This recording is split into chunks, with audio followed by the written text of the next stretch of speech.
സുവർണ വിപ്ലവം ഏതുമായി ബന്ധപ്പെട്ടിരിക്കുന്നു? ഹോർട്ടിക്കൾച്ചറുമായി ബന്ധപ്പെട്ടിരിക്കുന്നു. എണ്ണക്കുരുവുമായി ബന്ധപ്പെട്ടതാണ് മഞ്ഞ വിപ്ലവം. മുട്ടയുമായി ബന്ധപ്പെട്ടത് രജത വിപ്ലവം. കൃഷിയാണെങ്കിൽ ഹരിത വിപ്ലവം.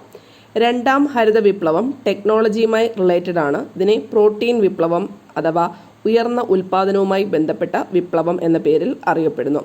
മാംസം, പൗൾട്രി എന്നിവ പിങ്ക് വിപ്ലവം എന്ന പേരിൽ അറിയപ്പെടുന്നു.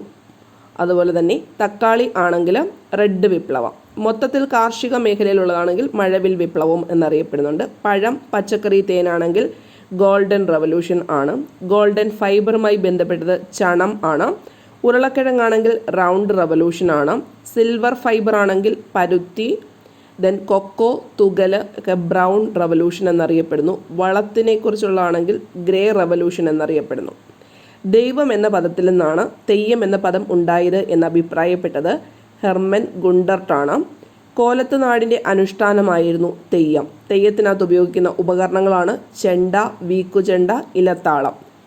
മാപ്പിള തെയ്യങ്ങൾ സ്ത്രീ തെയ്യം എന്നും പുരുഷ തെയ്യം എന്നുമുണ്ട്. സ്ത്രീ തെയ്യം ആണ് ഉമ്മാച്ചി. കുഞ്ഞാലി അല്ലെങ്കിൽ അലി തെയ്യം എന്നറിയപ്പെടുന്നത് പുരുഷ തെയ്യം ആണ്. ബലി, തോറ്റം, വെള്ളാട്ടം ഇവയെല്ലാം തെയ്യവുമായി ബന്ധപ്പെട്ട പദങ്ങളാണ്.